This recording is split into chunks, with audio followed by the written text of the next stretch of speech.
So I have done a video on the VersaFlow, arguably the most expensive and most top-of-the-line powered respirator on the market. And I've also done a video review of this sort of knockoff Chinese-made sort of VersaFlow equivalent. That is probably the cheapest powered respirator on the market. But I think it's time for me to address the middle of the line, the Trend Airshield. So let's address the obvious thing first up. I bought this with my own money. This isn't a sponsored video in any way. Trend Tool Technologies has not contacted me in any way, and as far as I know, they don't even know that I'm doing this video. So the reason that I wanted this is because there seems to be a triangle of PPE. You can, at one point of the triangle, there's your eyes, eye protection. At one end of the triangle, there is your hearing protection. And at the other end of the triangle, there is your lung protection. And in most cases, you get to pick two that you're comfortable with and one that's going to just be an awful time. So I'm obsessed with powered respirators because they offer all three in one nice comfy package.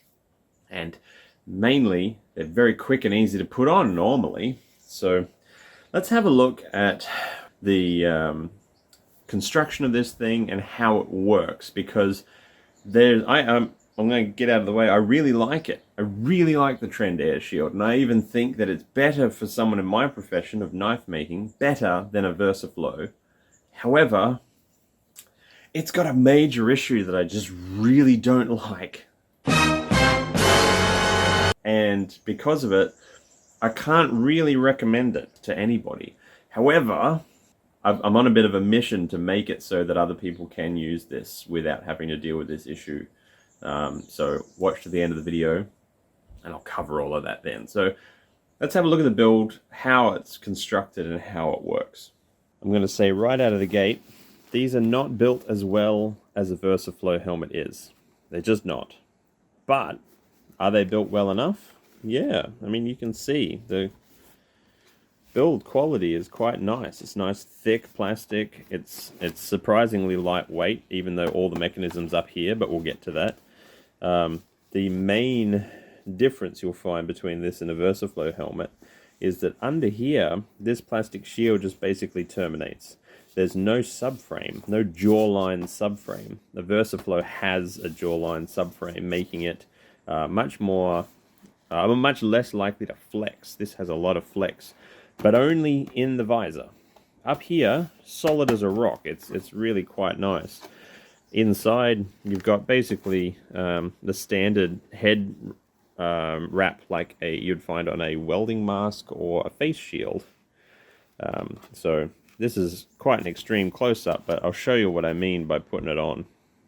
So it rides pretty high on the head, but you can just wear it like you would a face shield, and very much like the VersaFlow, it's hinged, so you can just grab this tab and pull it down, and it's on.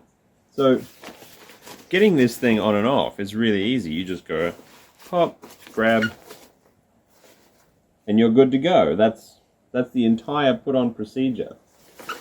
And that actually makes it, in my opinion, one of the ways it's superior to the VersaFlow, because the VersaFlow works the same way, but it's got a tube hanging out the back that's got a backpack and the belt that you've got to put on. So you've got to kind of wrangle those. You're either standing there trying to put the belt on while the helmet is resting somewhere and hoping that the tube doesn't pull it off where it's resting, or you put the helmet on first and have the backpack dangling while you're putting the helmet on and then try and wrangle the belt. This is all contained in the one unit. And so you would think that this is quite heavy. Now, if you're sensitive to having neck problems when you're wearing, say, welding helmets and things, if you don't like having weight on your head because when you tilt, the weight really pulls on your neck, then you will have a problem with this. But that being said, it's not particularly heavy.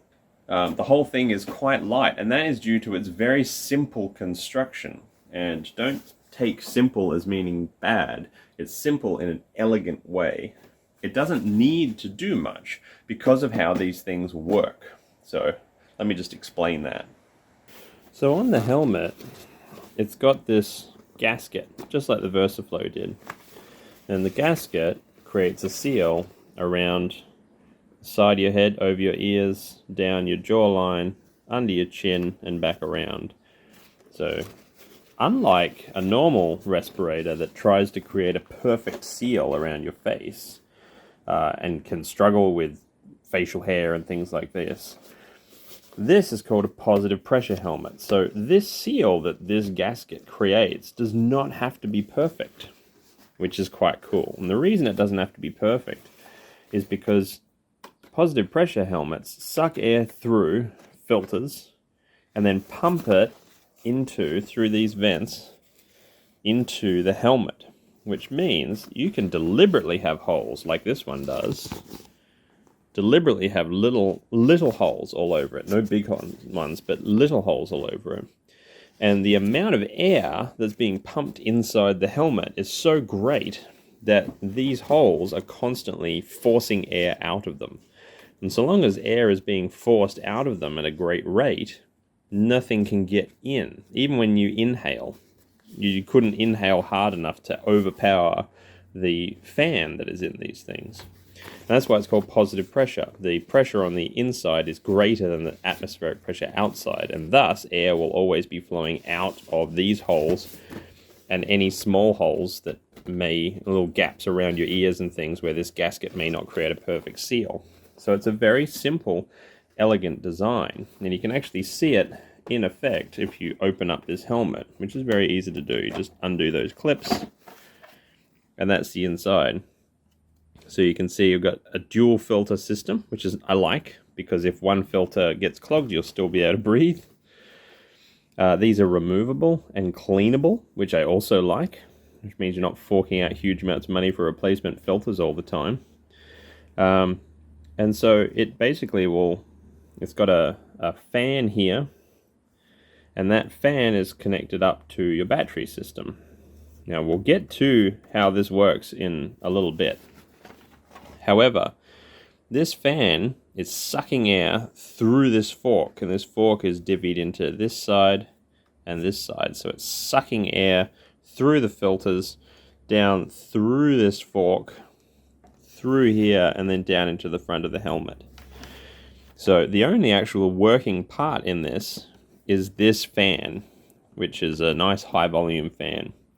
And because of that, there's very little that can actually go wrong with this helmet. And I really like that. And it also keeps it very light. The heaviest part of this is the battery. The battery is, it's got some weight to it, as most batteries this large do. And so you're not really carrying a huge weight on top of your head. It all clamps down nice and easily adjustable. The tensions for the up-down movement. This adjusts to different size sort of heads. I've got quite a large head, so I'm very grateful for this. And because of that, it goes on easy, it cleans easy, it would repair easy, and everything about it is very elegantly designed. There's only one real flaw that I've found in the design, which is more a matter of practice to overcome than an actual flaw. So let me just describe what that is. So remember how I was talking about how the VersaFlow actually has a frame chin strap underneath, whereas this one doesn't. This one is more or less a face shield. So this clear acrylic just goes down and the gasket is looped over it. There's no actual subframe in there. And you can kind of see that if I open it up. It just goes down to the bottom. Whereas a VersaFlow helmet has like a jaw that actually goes around. Very, very rigid. So if you go to pick this up, you're instinctively going to want to grab it by here and pick it up. But all the weight is at the back. And this cannot handle repeated bouts of that lifting motion. Let me just show you from my perspective. If I reach over to grab this, my instinct is to grab it like that and lift. However, This thing is so flimsy down the bottom. I don't recommend doing that. I'm having to train myself to grab it like this and pick it up. 2 hands on the side near the weight, and the weight's at the back. You can grab it from behind, which is fine, but all of this is super solid and rigid, but this is super flimsy. If you were to drop this and it landed on that, this would just break. There is no support for it whatsoever. However, this is like 1/5 the price of a VersaFlow. Literally, about 1/4 to 1/5 the price of a VersaFlow. And so I'm, to be honest, cool with that. I'm cool with that slight sacrifice in order to get 1/5 the price of the leading powered respirator. So really, in terms of construction, it's the only problem I have with it. However, there's one issue that really bothers me, and that's to do with the battery system, the electricals of this thing. We'll get to that in just a second. I just want to talk about how this stacks up compared to the VersaFlow and the knockoff. So let's break down, now that this is the final episode in my trilogy of powered respirator videos, let's break down the pros and cons of all 3. So at the bottom end, we've got the Chinese knockoff VersaFlow, and it's not a real one. It's very cheap. Set you back about $150 Australian at least. So the pros of this thing is that it is cheap. It works very well to filter out all of the nonsense that you don't want to be breathing. And it's very simple, and so it would be very easy to fix if it needed fixing. Cons of this one are that you're still dealing with a seal around your face, which is going to be problematic for people with facial hair. It also gets hot and sweaty inside, and it is cheaply made. Things like the hose can be easily punctured and things, so the build quality is pretty low. So in the middle we have the Trend Airshield, which we're talking about today, and the pros of this one are still price versus quality.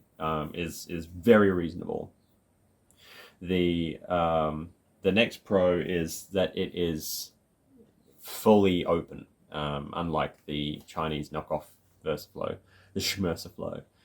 It allows you to feel absolute freedom of breathing with nothing pressing against your face and exceptional vision. Downsides to it are it is top heavy, which some people may find uncomfortable. I don't find it too bad. It's but some people are more sensitive than others. The price of the batteries and the charging dock, and the fact that everything about it is an optional extra that you have to get separately, and they gouge you on the prices. And that's about it, really, in terms of negatives. And the construction of the visor would be a negative. Not a huge negative, but it's a downside. And finally, the VersaFlow. The biggest pro of this is the build quality. It's exceptional, like just top tier build quality, the whole thing. The longevity, like the power that it uses, the battery system and everything, it will last for multiple days before you need to charge it again. And the balance, the comfort is its main thing. It is the most comfortable of the 3 to wear. The cons, however, price. It is extremely expensive. Worth it, but extremely expensive. And do you remember me talking about the fart problem? The way you wear the back, although I think they've changed it since then. I did email them about it. They never got back to me, but they've since changed it. Now you can wear them, the backpacks behind your shoulders. But yeah, where you had to wear the backpack, basically meant so as soon as you farted, it sucked the fart into the filter and then pumped it into your face, cupcaking you. Horrible. So that was a definite downside, but it does look like they've fixed that on newer models. So easy to repair as well. both the Trend Airshield and the VersaFlow are easy to repair. So that's your side-by-side comparison. And down the bottom here, I'm just going to put the comparative prices. These are going to be approximate prices. These are more or less the best I've been able to find them for. And so take that with a grain of salt. It's going to be, that's going to change month to month. So this is just more for the point of comparison rather than being a point of accurate price points. So just keep that in mind. It gives you an idea of the jump in prices between the three. One thing, my initial thoughts were like, but after using it, I realized that Trend Tool Technologies is much smarter than me, is the bag that comes with it. Because all powered respirators come with storage solutions because you don't want the insides of it where your head sits to fill up with dust and dirt when you're not wearing it. So they all usually come with some sort of bag. But the Airshield was the first one that came with a plastic bag. And it feels like a sort of a heavy-duty grocery bag, and I saw it and I'm like, plastic, really? Yeah. The other one's a fabric, nice fabric. And it's got a drawstring on the top. And, you know, holds it quite well. And the drawstring is actually looped around the back, so you can kind of sling it over your shoulder when you're going to and from work. And at first I was like, that seems like they cheaped out on that. It's actually genius. So if you get one of these, you'll maybe have the same reaction. I wanted to just explain this. The fabric bags in a workshop like this attract everything. They attract all the dust, all the swarf, all the little shards of metal and everything, and they get filthy, really, really bad. This attracts nothing. Nothing sticks to it. It is quite, despite being a plastic bag, it is quite thick. It's heavy duty. And it just stays nice and clean and does not attract all the swarf and dust and grime in your workshop. So if you're like me and you sort of wince when you see that after paying all the money for this, don't. It's very smart. One other thing I do like about it, and it's very much like the VersaFlow in this regard, you can get all of the parts as replacement parts. Like you can get new face shields. You can get, you can kind of see, there's kind of like a rectangle of plastic. This isn't that little thing you can peel off very satisfyingly that you get on some products. That's actually kind of like a screen protector on your phone. It just stops it getting scratched. And you can just get like 5 packs of those. You can get new filters, new fan, new button, new everything for it. It's very easy to repair if something breaks on it. However, it's built so simply and elegantly that it's unlikely to break. Main issue I can see breaking is the actual face shield itself if it were dropped or something, because there's no protection there. But like I said, a fifth the price of a VersaFlow, you can't expect the same build quality as a VersaFlow. Now, you'll notice that I'm pretty sure the base model of the VersaFlow does not come with hearing protection. It might. I could be wrong there. And the Chinese knockoff one doesn't come with ear protection. However, the Chinese knockoff one, you can very comfortably wear ears with it. You don't need to modify your setup in any way. It doesn't impede you wearing full-size earmuffs, which I really, really like. The VersaFlow comes with attachments on the side, which are very, very cool. You click in hearing protection, and not only does it wear very comfortably against the ears, it has a mechanism to actually click them off. So they're still there, but you've got airflow so you can actually hear people, and then you just click them back against your head and it works, and it's held against your head with spring tension. Really like that. The Trend Airshield has the same ability as the VersaFlow with the ear attachments. However, they come as an optional extra. So you can see the mounting points are there, and there, but it does not come with them. You're going to be paying at least $80, at least in Australian, for a set of those. And it comes with just not Bluetooth or anything like that, just straight up earmuffs, which is fine. You can swap the earmuffs out. They are removable, and you can put in some Bluetooth ones like 3M Work Tunes or Tactics Workwear or something like that. And it supports that. But they are sold extra, and you're going to pay about $80 for them. However, I did find that because of the ease of adjustment of the headband being just like a welding mask or a face shield, you just can open up the headband a little bit, put normal headphones on, and then put the entire air shield on like that. I'll show you. I mean, these are pretty big, bulky Tactics earmuffs. You know, they're large. But I can take this. I just grabbed it instinctively by the visor again. I'm really working on training that out of myself. But I can loosen that off, and it goes on quite comfortably. So that's not really a problem. That's something that can be overcome. I have ordered the ear attachments. I actually ordered it with this, and the people who shipped it to me forgot to include them in the order, so they'll be being shipped separately. So I haven't been able to try theirs yet, personally. However, I've just been wearing them like you just saw, with no problems whatsoever. You just tighten it down like normal, and off you go. It's not uncomfortable. It doesn't feel awkward, so yeah, not really an issue. And I quite like the versatility of the Trend Airshield in that regard. I also found that wearing them like that does not impede the gasket. The gasket works well enough to still create more than enough of a seal. So I imagine it will be a better seal once I use the actual ear attachments. So yeah, let's talk about the real elephant in the room, and the real reason that I probably can't recommend this to most people. However, I am going to work on that. I'm gonna see if I can fix that, because I'm really quite miffed about it. I think not only is this one of the best powered respirator options that are out on the market that you can get, but for knife making, I think this is better, and for a lot of crafts, I think this is better than the VersaFlow. And the VersaFlow, let me remind you, costs 5 times the price of this. 5 times. And I think this is better. But it has one major flaw, which is not even a design flaw. It's a moral flaw. A moral flaw. The company is doing something that I consider morally wrong. And it has to do with the power system. Now this section, I'm going to warn you, is going to be pretty candid, and I don't know if Trend Tool Technology is ever going to see this. I really hope they do. If somebody from Trend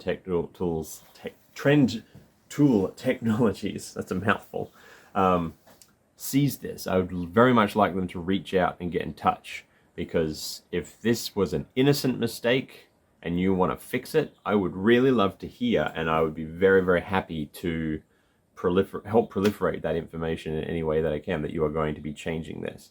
Because this sort of thing, I've worked in corporate environments before, this sort of thing can happen accidentally. But inside this helmet,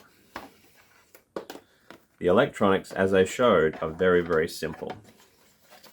You've just got the 2 filters and tubes running from those filters through to a fan that is removable for maintenance, which I like. The repairability of this, absolutely top notch. You compare that to a VersaFlow, not that easy.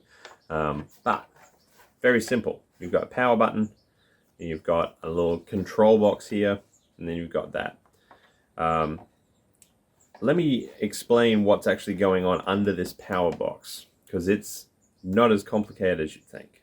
So when you open up the top of one of these, you see a little control unit, and your battery slips in underneath it like that. All right. So seeing the control unit here with the button, and there's this plug going there and everything, it looks very complex. It's not. This here is an inline fan, quite a good one. It pumps a lot of air, but basically it just sucks air through this filter, through that filter, through this fork, into there, and then into the air shield. That's all it does. So this section here, if we unplug that and take it out, there's the battery, and here's this. This looks, if you're not used to electronics, this may look kind of scary, but this is literally, you can see all these little silver points are where things are connected on the other side of this. So the button is connected there. This port here is connected there. You've got these two battery terminals, and then there's three things here, which is actually the port on the other side. So it's literally just passing power through here and to the batteries to charge it, or from the batteries through the switch to here to power the fan, because the fan is plugged in here. The only two mystery ones are these two. What this is on the other side is a small speaker, so that when you turn it on, it goes beep, and then you turn it off, it stops. And the beep just lets you know that it is actually turning on. That's all. That's all this is. It's very straightforward. There's no controllers in here. There's no charging circuitry in here. All of that is actually contained in the wall wart, the adapter that you plug into the wall. This itself is very, very straightforward. There's really not much to this helmet, which is very good because there's almost nothing that can go wrong with this helmet. Now, I've heard stories about the VersaFlow having all sorts of like intelligent charging modules and things like that, where it can, if that goes bad, you can't use this $2,500 respirator anymore because your batteries won't work. You're not going to have that problem with the Trend Airshield. It is super simple, super effective, and elegantly designed. So, as you saw, under that power box is the battery. And this is where things get a little bit... and where the civil disobedience part of my brain starts firing off. The batteries for these things, this comes with one battery and no charging dock. If you want to recharge the battery, they come with a wall plug and a cable, and you have to have the battery in the helmet and plug it in here, which means you have to take that whole helmet inside with you or charge it in your workshop or whatnot.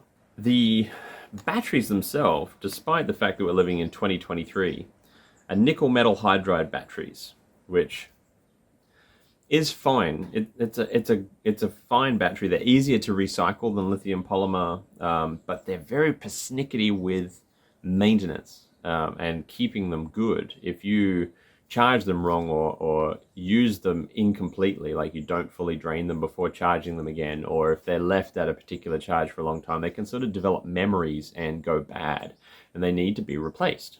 Whereas lithium polymer is a little bit easier to keep them going at, very healthy state for a very long time. So the fact that they didn't use lithium polymer, it's a choice. It's not the choice I would have made, and that's not really my problem. This will take up to 14 hours to charge, and it will run for about 8 hours, which is a full workday, sure. Like if you want to live in this thing, and as a knife maker, you usually do live in your PPE for 8 hours at a time. So one of these will last you for 8 hours. But then you've got to charge it for the rest of the day and overnight in order to be able to use it again tomorrow. You would think, why wouldn't they have two batteries so that you can be charging one while using the other and then just swap them over? That would make sense, wouldn't it? So I thought, oh, maybe I'll go shopping and get another battery in order to actually enable this use. And I thought, rather than carrying the entire helmet around to charge it, I'll pick up one of the docks as well. Now, the reason I thought I'll pick up one of their docks as well, and thinking that's not going to be too expensive, is because the charger that comes with it has all of the special circuitry required to charge the batteries in the actual wall wart. So I already had the charging technology, which means that the dock for it is literally going to be a little plastic box that wires the place where you plug it in through to the battery terminals, and that's it, because it's actually the little device that's doing all the charging. I was pretty shocked to find that they sell their docks, their charging docks, this simple, just a piece of plastic and no circuitry in it whatsoever, simple piece of plastic, for over $100. So then I looked up the batteries, and the batteries were the cheapest I could find one was 112 Australian dollars for one of their batteries. And I thought, are they some sort of special batteries? Nickel metal hydride is old technology. Nickel metal hydride batteries are cheap batteries. And so I thought, you know, I'm going to take this, and on the back of it, you can see there's these little clips. You can open it up. And I did. I opened it up thinking I'd find some sort of like specialized circuitry or something in there. And no, it's literally, I don't know if you can see that, just a straight up triple cell nickel metal hydride battery inside of a plastic case. And the connections of the battery are wired to these little strips of nickel. And that's it. It's a plastic box with a nickel metal hydride battery in there that they say has 3.5 amp hours of charge.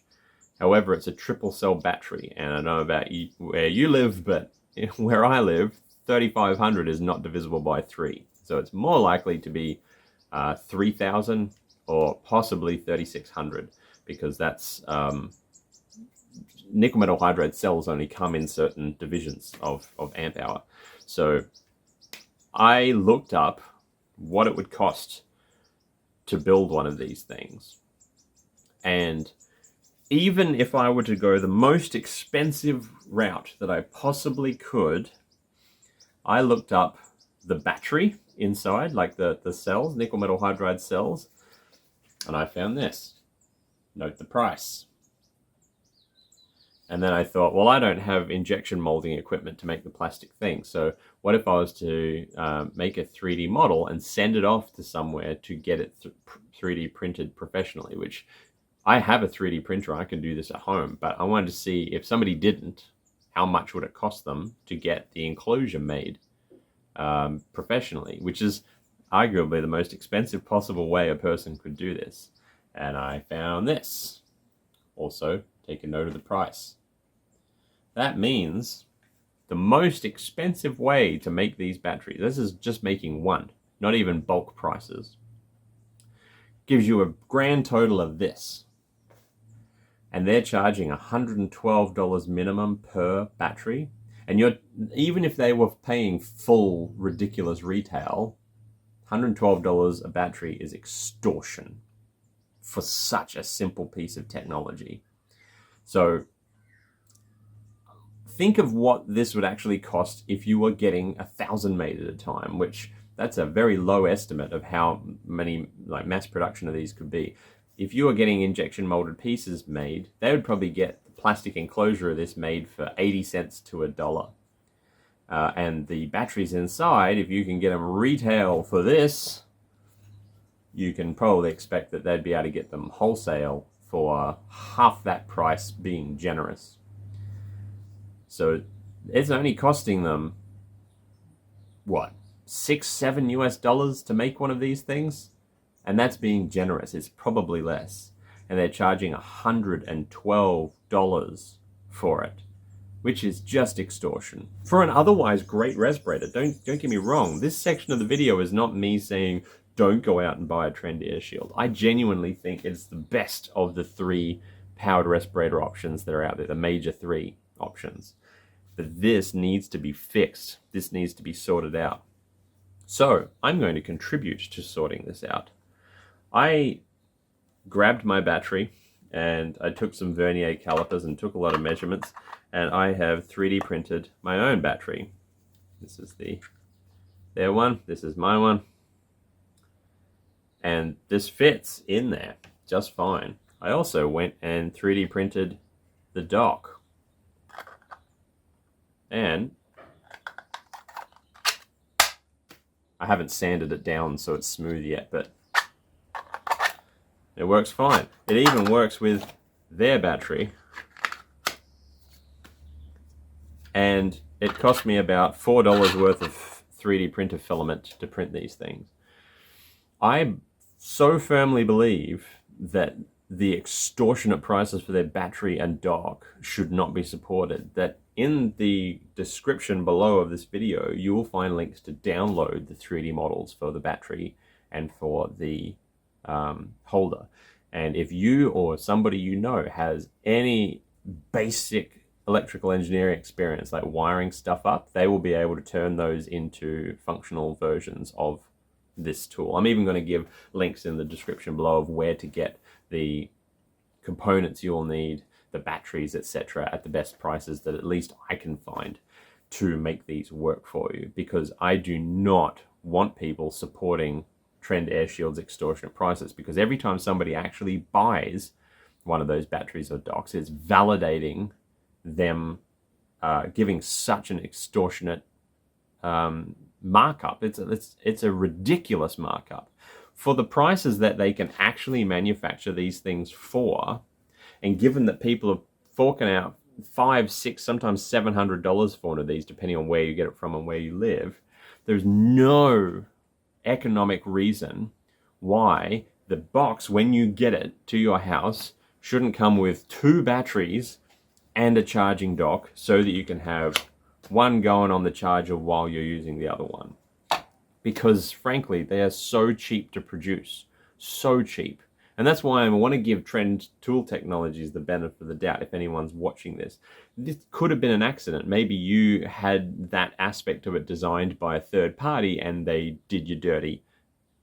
This is your chance to fix it. If anybody is watching it, you need to fix that problem. And the reason I say that is not just because I'm saying, oh, big corporate's evil. This is a genuinely good product. This is now I'm printing my own batteries, and I've printed my own charger and things like that, because I believe that this is the best option. You've gone up against a company like 3M and the VersaFlow, which has been like a standard. Like it's like considered the peak. It's considered the venison. And you've made something that is frankly 85-90% as good for a fifth of the price. I love that. Don't get me wrong. This is now my respiration system, especially when I get the ear attachments for it. This is what I'm going to be using. I love it. I feel safe in it. I feel comfortable in it. And despite the fact that it is heckin' loud, once I've got my music playing, I don't notice it. It doesn't bother me that much.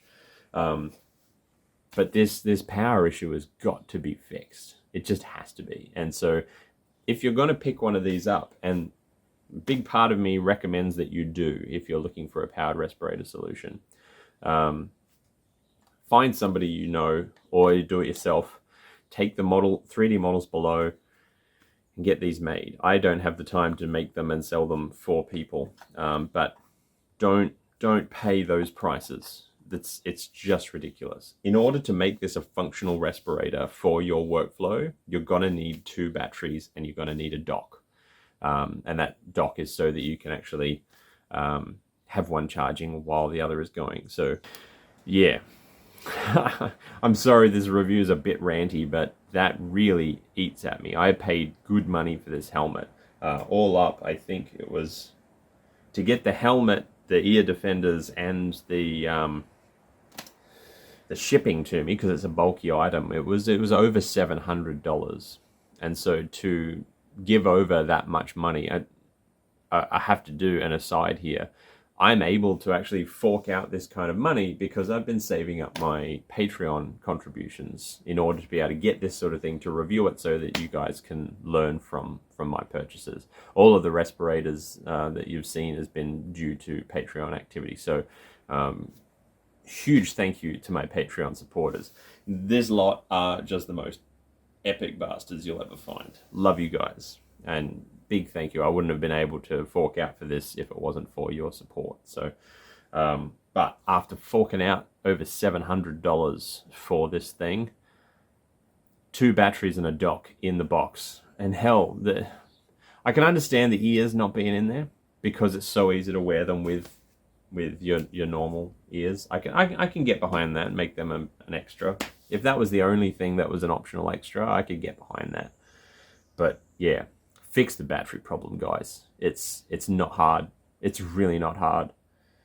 Everything else about it I really love, and it has become a regular part of my day now. I just pop it on and I just live in it. It's comfortable, especially it's summer here at the moment, and it's really hot. And to have that cool air just flowing over your face, it's just delightful. So we all know how hot and sweaty PPE can get. But yeah, that's all I've got to say about that. So yeah, take what you want from it. This is either a massive thumbs up recommendation or a massive thumbs down de-recommendation. So take it how you see fit. But if you want to have a go at doing this yourself, and you're maybe not too experienced, but you do want to have a go at doing this yourself, let me know. I may be able to guide you through it. But I'm just my crusade limits me to just making ones for myself. I don't want to be, pissing in Trend Tool Technologies Cheerios, so to speak. I just want them to know that this can't stand. So anyway, that's all from me today. I hope you enjoyed this review, and thus concludes my trilogy of respirator technology, powered respirator technology. Hopefully it has helped you become safer in your workshop. Anyway, I'll catch all of you later. Stay safe. See you later.